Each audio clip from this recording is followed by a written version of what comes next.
let me tell you a story. It was a perfect day.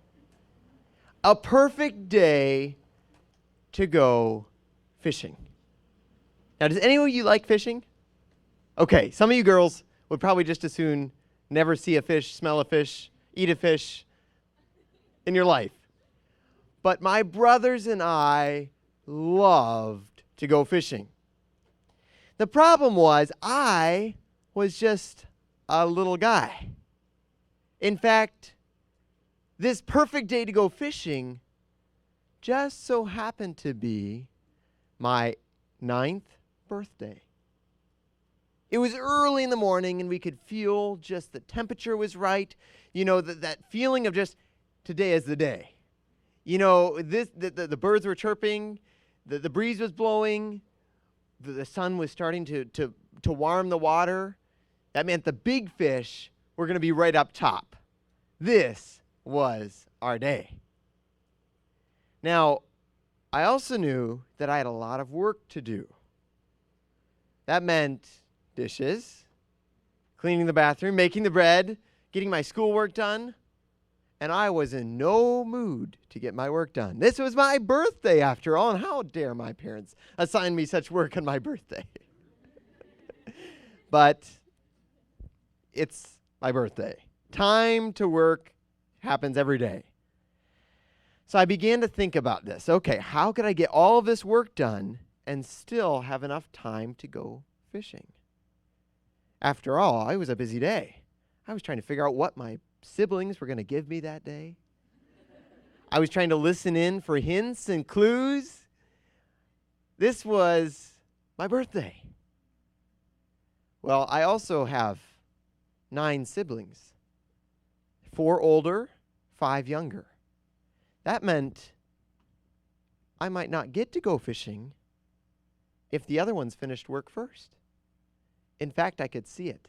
One of my brothers was super diligent. He had gotten up early in the morning, gotten all of his work done, and just as the clock struck that marvelous hour where free time was available,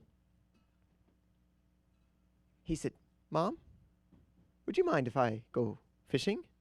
She's like, "By the way, did you do your work?" Oh, yes, I got this done, I got this done, I got this. Would it be okay to go fishing? Why, sure, that would be just fine. Go for it. I looked at the pile of dishes in front of me. I shook my head. Well, maybe he'll get stuck in doing something else. Maybe I won't get to go fishing quite yet. Maybe he won't get to go fishing quite yet, and I'll get to go with him. After all, I'm too young to go by myself, because this little creek that we love to go fishing in is several distances from our house. It's not the easiest place to get to, especially our favorite fishing spots. So, long story short, I saw my older brother get his beautiful new 8-foot fishing rod, carefully dust it off. He made sure that reel just flipped back and forth as an open face reel. He made sure everything worked just right, even cast it out in the yard a couple times just to make sure everything was set to go. Everything polished, he was set. He took his best rod and 2 other rods. Today, he was confident he was going to get some fish. I saw him grab his tackle box. I looked at the dish towel. I looked at my brother, and I saw him walk across the yard. And just as he's about to disappear out of sight, I heard something. I never thought I would hear this.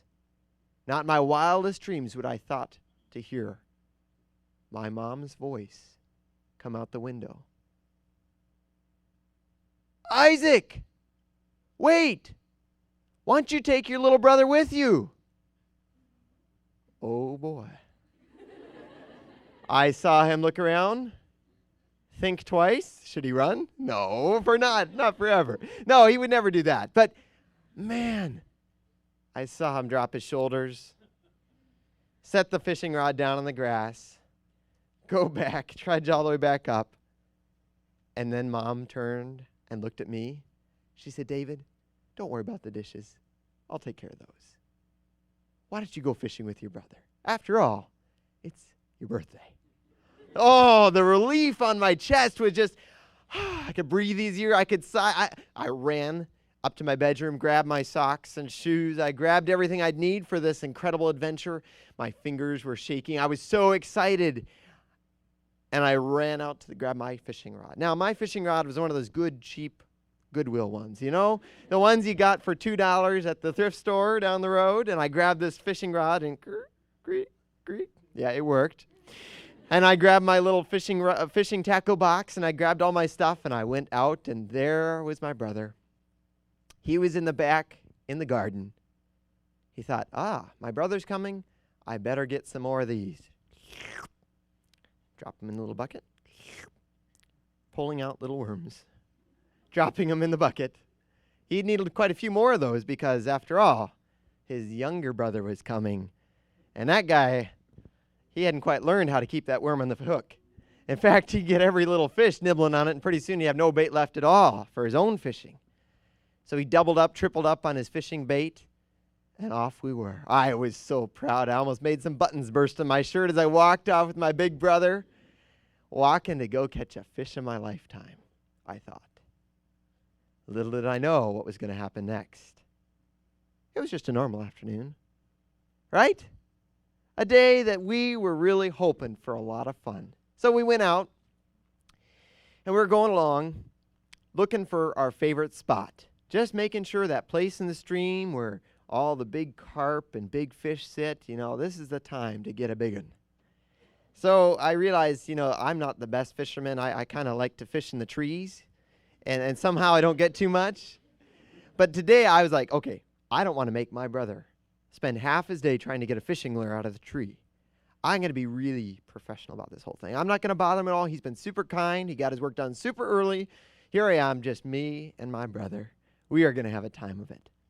So I remember sitting there, and I was trying to be really careful not to disturb him, make sure nothing was going wrong. And I remember reeling it in, and oh, that's really close to that tree. I hope, just trying to jerk it out. Isaac, could you give me a hand? Oh, sure, David, sure. And he, in a few seconds, had it out of the tree in no time. Oh, my brother, he's the coolest guy. I wasn't. In fact, somehow, I just seemed to make a botch of any good fishing trip.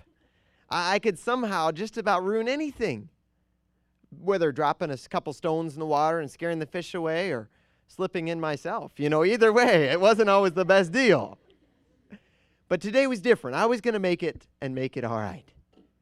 The problem was he had 3 fishing rods, and I had 1. I thought, why does he have 3 fishing rods and I only have 1?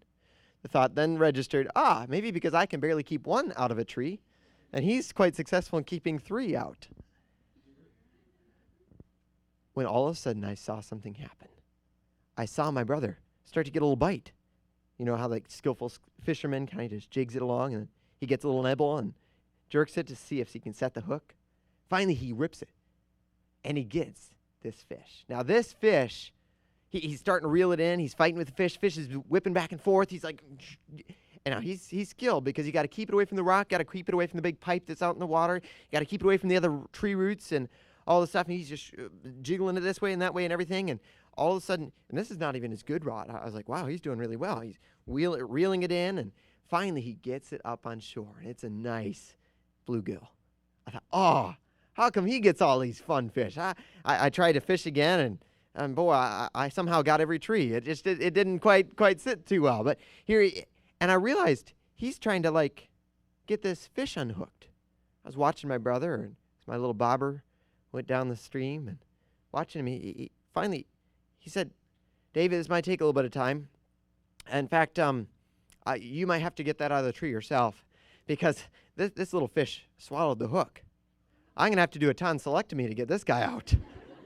So he's digging down there, trying to grab it. And finally he gets his pliers out, needle nose pliers, and reaching way down and hoping not to rip the whole thing out, Inside out, that's not the best way to have a fish. And he's jiggling there, trying to get everything out. And just as he's really far down in there, I saw something else happen. I looked down and to my amazement, his best fishing rod had this little dance going on. It would just jump every few seconds, closer and closer to the water. I said, Isaac, you got a fish. He's like, I know. I said, no, you got a fish. He's like, oh, grab it.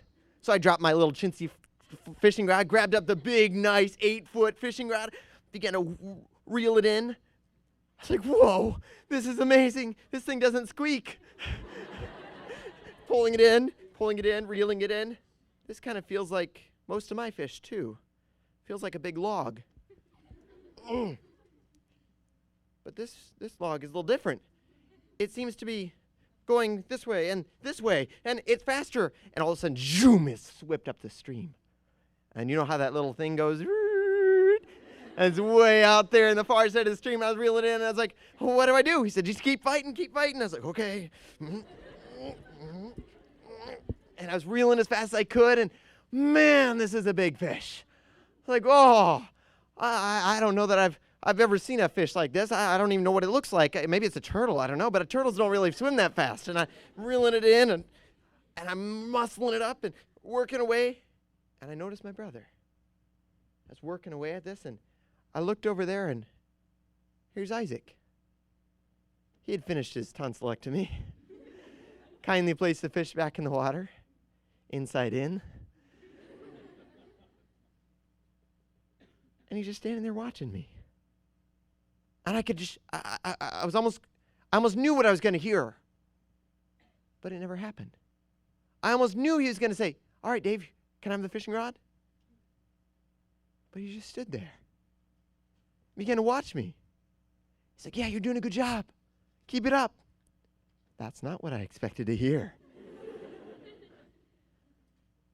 In fact, I watched, and there was a smile spread across his face because he had made a choice in his heart.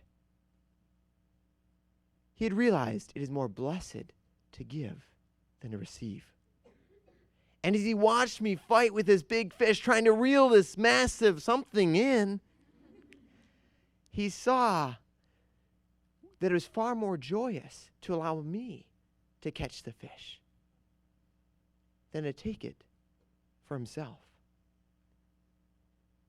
10 minutes went by, pulling it in, reeling it in, pulling it in, reeling it in. 20 minutes went by. My slender little arms were shaking. I was having the hardest time of my life to stay strong. Tears of excitement were rolling down my cheeks as I realized this is something amazing. This is a big fish. 30 minutes went by. I thought, oh, it's finally starting to work. The fish was starting to get tired. I wasn't sure who was more tired, me or the fish. But I was winning the battle. I was going to get this fish in there. Reeling, pulling it in, reeling, pulling it in. Finally, I was getting it close. I said, okay, Isaac, we're ready. It's going to do it. We got it. So Isaac is right there. He gets a nice big $15, $20 net. This is the nice net. This is not the cheap little one that he normally uses. This is the big one, the biggest net he has. It's got a hoop, and he leans over the edge of that creek. He leans down as far as he can. He's balancing because he's out on this little edge of the and I get it closer and closer, and finally he reaches down and boom, he swoops it. And I look in the net, and there's nothing. It's like, what happened? He's like, David. All of a sudden I hear the zoom. The fish is way off on the other side of the creek again.